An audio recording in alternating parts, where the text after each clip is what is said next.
नमस्कार, बिहार मिथिला न्यूज में आपका स्वागत है। मैं मनोज। दरभंगा डीएमसीएच छात्र हत्या की चर्चा पूरे बिहार में हो रही है। खासकर अभी कई मीडियाकर्मी राहुल मंडल के घर पर जाकर के खबर बना रहे हैं और तनुप्रिया के बयानों को लगातार चला रहे हैं। तनुप्रिया भी बेझिझक बयान दे रही है। हमने इससे पहले एपिसोड में एक बात कमेंट्स के आधार पर कही थी कि यहाँ दो विचारधाराएं हैं। एक वो जो तनुप्रिया के पिता के कार्य को सही और समाज में जो उन्हें प्रतिष्ठा हनन हुआ था, इससे उन्होंने अपनी मौत के साथ उसकी भी मौत लेकर के कर दी, जो कि एक अपराध था।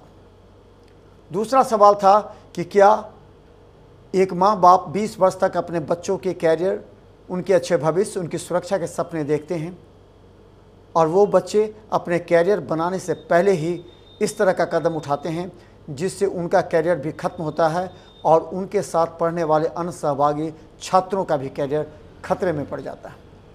इसके बाद अब हम जो दिखा रहे, जरा गौर से सुनिएगा और समझिएगा इस तथ्य को भी। ये घटना हुई अलग, जिसकी निंदा की गई।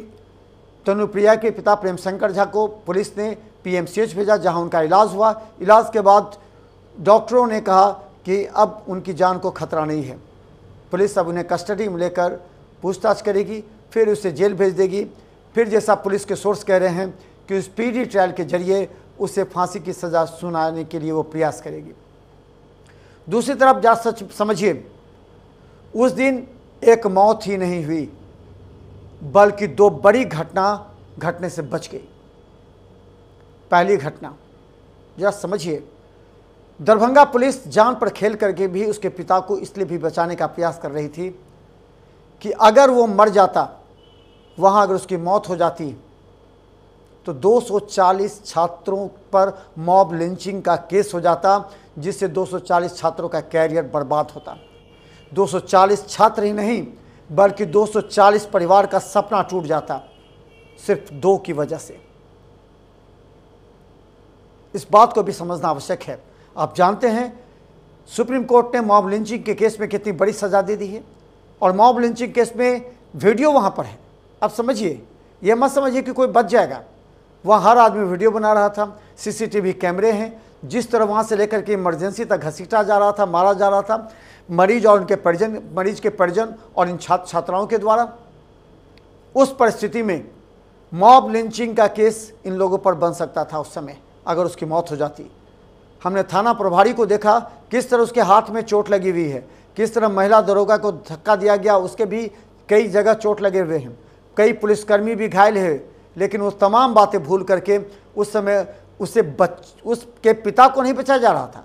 ये समझिए, आज तनुप्रिया क्या कह रही है कि पुलिस ने उसे बचाया, उसे इमरजेंसी से लेकर के उसे पीएमसीएच भेजा, उसे मार देना चाहिए था। तनुप्रिया जी, आपने तो गलत निर्णय लेकर के कैरियर बनाने से पहले अपने परिवार और अपने ससुराल के परिवार को भी एक गलत दिशा दे दिया। एक बहुत बड़ी एक कीमत चुकानी पड़ी। लेकिन अगर उस समय आपके पिता की मौत हो जाती इन्हीं बच्चों के हाथ से, जो आपके पक्ष में बच्चे खड़े थे, जानते हैं 240 छात्रों पर मॉब लिंचिंग का केस होता और मॉब लिंचिंग के केस के तहत इन लोगों को न सिर्फ जेल जाना पड़ता बल्कि उनके कैरियर दाग हो जाती और वो कभी भी डॉक्टर नहीं बन सकते थे। ये भी आपको सोचना चाहिए था। आप तो कह देती हैं कि उन लोगों को बचाना नहीं चाहिए था, उन लोगों को मार देना चाहिए था। लेकिन दूसरा पक्ष भी समझिए ना, वो आपके सहभागी, वो छात्र हैं, आपके दोस्त हैं, आपके मित्र हैं, जिन्होंने आपके साथ देते हुए उस समय आपके पिता को मारा। लेकिन उनका भी तो कैरियर है, उनके भी माता पिता ने उन्हें डीएमसीएच बीसी नर्सिंग करने के लिए भेजा ताकि उनका कैरियर बन जाए। लाखों रुपए खर्च किए होंगे, लाखों रुपए कहीं से कर्ज लेकर के लाए होंगे। आप अपने कारण उन बच्चों के, उन छात्रों के कैरियर को बर्बाद क्यों करना चाहते हैं? इसलिए ये पहला बहुत बड़ा कदम पुलिस का था, जिसने उससे पिता को उस बच्चों के समझाने के बाद, बच्चों को काफ़ी समझाया गया पुलिस ने, कहा आप मत मारिए, इसके कानून सज़ा देगी और कानून सज़ा देगी ही। लेकिन आक्रोशित छात्र उन्हें मारने लगे। जो भी लात घूसी, जिस तरह से मारा जा सकता था उसे लाया गया। बाद में पुलिस अपने कस्टडी में लेकर इमरजेंसी में भर्ती कराई। जब उसकी हालत नाजुक हो गई तो उसे पीएमसीएच रेफर कर दिया गया। पीएमसीएच में इलाज के बाद हालांकि उसकी जान बच गई, लेकिन उसने जो परिजन उसने जो बयान दिया उसके बयान भी काफ़ी कन्फ्यूज़न है। और बयान में सिर्फ ये कहा कि उसे भी मर जाना चाहिए था, क्योंकि समाज में वो मुंह दिखाने के लायक नहीं था, समाज के कमेंट्स की वजह से मुंह दिखाने के लायक नहीं था। अब जरा ये समझ लीजिए कि मॉब लिंचिंग से 240 छात्र छात्राओं की जान बच गई, उनका कैरियर बच गया। ये हम नहीं, ये पुलिस कह रही है। इसलिए तमाम छात्रों को पुलिस को धन्यवाद देना चाहिए था, क्योंकि उस परिस्थिति में उससे बचा करके छात्रों का कैरियर बनाया। अब दूसरी बात समझ लीजिए, इसी से जुड़ी हुई है। देखिए इन छात्रों ने कैसे बिहार के एक बड़े राजनीतिक मुद्दे को बचा लिया। आज तनुप्रिया के पिता जिस तरह हॉस्टल के सामने घुसकर पूछा कि ये बुलेट किसकी है, और जैसे उसने बताया एक कट्टा निकालकर उसे मार दिया गया। ये तनुप्रिया कह रही है अपने कई वीडियो में। अब समझिए कि उसके दोनों भाई के बारे में भी कहा जाता है कि वो भी वहाँ था, जो कि पीछे रास्ते से यानी कि जिला स्कूल के रास्ते से, नाका 6 के रास्ते से भाग गया। लेकिन उसका पिता डीएमसीएच की ओर भागा, जहाँ सबसे पहले परिजनों ने पकड़ा, उसके बाद छात्रों ने पकड़ा, उसके पिस्टल छीने, उसके बाद उससे मारपीट की गई। लेकिन अगर तनुप्रिया के दोनों भाई की तरह ये भी भाग जाता, अगर तनुप्रिया के पिता भी पीछे के रास्ते से भाग जाता, तो पूरे बिहार में बवाल मच जाता कि नीतीश की सरकार ने, दरभंगा पुलिस ने इतनी सुरक्षा नहीं दी कि डीएमसीएच परिसर में घुसकर एक अपराधी आता है और एक छात्र को गोली मारकर चला जाता है। कोई नहीं जानता कि ये तनुप्रिया के पिता थे, क्योंकि नकाब पहन करके वो आया था और नकाब पहन कर गोली मारने के बाद वो भागने के लगा, तब पता लगा कि वो उसका पिता है। अब चलिए दूसरा विश्लेषण को समझ लीजिए। पूरे बिहार में इस बात को लेकर के हंगामा मच जाता विपक्ष के द्वारा कि नीतीश की सरकार में अपराधियों का बोलबाला है। डीएमसीएच परिसर में घुसकर गोली मारी गई एक छात्र की।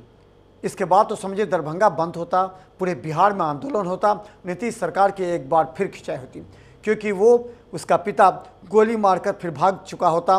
पता नहीं लगता किसने गोली मारी। और ये बात है कि 4-5 दिन बाद पता लगती, तब तक ये पूरे बिहार में उबाल मच जाता, राजनीतिक माहौल तैयार होता। हो सकता है कि थाना के कई प्रभारी भी बदले जाते, कई थाना पर कार्रवाई होती, पुलिस पर भी कार्रवाई होती, डीएमसीएच पर भी कार्रवाई होती, बीएससी नर्सिंग प्रिंसिपल पर भी कार्रवाई हो जाती। ये तमाम बातों को लेकर के ये एक अच्छी बात रही कि छात्र ने उसे पकड़ लिया, ताकि ये बात पता लग जाए कि आखिर हत्यारा कौन है, क्योंकि हत्यारा नकाब में आया था। इसीलिए दो बड़ी बातें जो कि एक इशारा करती है कि दो बड़ी घटना होने से बच गई, जिससे पहली घटना जिससे 240 छात्रों पर मॉब लिंचिंग का केस होने से बच गया, अगर उसके पिता की मौत हो जाती डीएमसीएच में तो। दूसरा कि अगर वो हत्यारा मारकर भाग गया होता, पता नहीं चल पाता कि किसने हत्या की, फिर पूरे बिहार में बवाल, राजनीतिक बवाल मच जाता कि आखिर एक अपराधी दिन दहाड़े डीएमसीएच में घुसकर छात्र को गोली मारता है और भागकर चला जाता है, और पुलिस प्रशासन बेलगाम है। इस बात को लेकर के निश्चित तौर पर दरभंगा में चर्चा है। ये दोनों महत्वपूर्ण बातें हो गई, जिससे छात्रों की जिंदगी भी बच गई, बिहार सरकार और दरभंगा पुलिस की भी बदनामी बच गई। अब सवाल यह है कि इन तमाम छात्रों पर एफआईआर दर्ज भी हुए हैं। सरकारी काम में बाधा डालने, इमरजेंसी में भर्ती मरीज पर दबाव डालने, उसके इलाज को रोकने सहित कई ऐसे इल्ज़ामात दिए गए हैं। लेकिन हम बता दें, दरभंगा पुलिस की सॉफ्ट कॉर्नर है छात्र, क्योंकि दरभंगा पुलिस नहीं चाहती है कि छात्रों का कैरियर खराब हो। इसीलिए इस मामले में बेल भी उन लोगों को मिल सकता है, उनकी कार्रवाई नहीं भी हो सकती है। लेकिन सूत्र बता रहे हैं, खास डीएमसीएच बीएससी नर्सिंग के प्रिंसिपल ने भी कहा कि वो इस मुद्दे से खुद एसएसपी से मिलेंगे, क्योंकि अगर ये छात्र उसे नहीं पकड़ते तो आज पूरे बिहार में बदनामी होती, दरभंगा पुलिस की बदनामी होती। और हालांकि छात्रों ने आक्रोश दिखाते हुए, चूँकि किसी को भी आक्रोश आ सकता है, उसके एक सहपाठी की हत्या हुई थी, तो इसीलिए क्षमा किया जाए या ऐसे धारा लगाया जाए जिससे छात्रों का कैरियर खराब न हो। देखते रहिए बिहार मित्र न्यूज़ की दो महत्वपूर्ण बातें हमने आपको बताई, लेकिन कल ठीक डीएमसीएच से हम एक और विश्लेषण करेंगे। क्या छात्रों के हॉस्टल छोड़ने के बाद, क्या छात्रों पर एफआईआर दर्ज होने के बाद बीएससी नर्सिंग क्लासेस कब से प्रारंभ होंगे? राखी के बाद।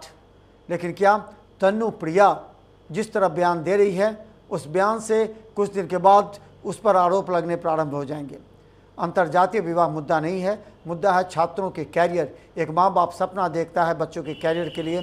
कैरियर बनाने से पहले अगर बच्चे ऐसे कदम उठाते हैं तो माँ बाप के साथ समाज और उस संस्थान की भी बदनामी होती है। हालांकि उसके पिता ने जो किया गलत है, लेकिन हमारे कमेंट बॉक्स में जो भी सूचनाएं आ रही है, जो भी दे रहे, उस पर हम चर्चा करें। देखते रहिए बिहार मित्र न्यूज़। यूट्यूब में सब्सक्राइब कीजिए। जीटीपी सिटी केवल 10 चैनल पर लाखों लोग हमें देख रहे हैं, आप भी सब्सक्राइब करें। धन्यवाद।